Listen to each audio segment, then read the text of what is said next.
E a primeira colocação, hein? Entre o atleta de Araraquara, número 40 e 66, e que cidade que é? Paraná? É, lá do Paraná. É a última volta, hein? Vai pro sprint os dois, hein? Vai pro sprint. Nego Tide se guardando na roda. Se acelera do lado deles, sem passar pra... Vamos ver se vai sair o ataque, hein?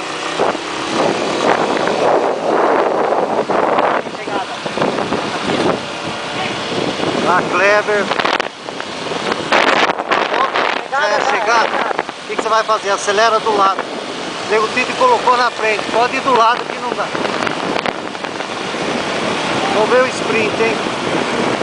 Atleta de Araraquara tomou a frente. É a chegada. Parece que vai dar Araraquara, hein? Tá sem forças. É, Araraquara. Acelera mais um. Vence Araraquara. Araraquara vence a Copa São Paulo de ciclismo. Etapa. Full Esporte, Casales Esporte, faturando a 12ª etapa da Copa São Paulo de ciclismo. E ali atrás vem a chegada de terceiro a quinto. Vamos ver quem pontua ainda na Elite A. Pelo sprint emocionante, vamos ver quem leva terceiro a quinto. Cadê, hein? Kleber, quarto colocado. Batateiro, bravamente, na quinta posição. E lá atrás vem Laurinho Antônio Longo, vem para a sexta colocação. O esforço supremo.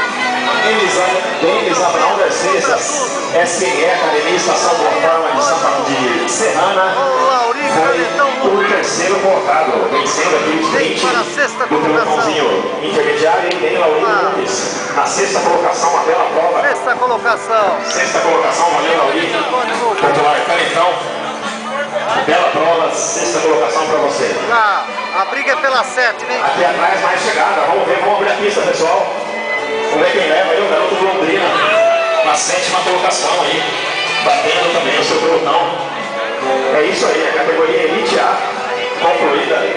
Parabéns aí a todos os atletas. Davi, Renatão. Correndo aí, na verdade, 1h20.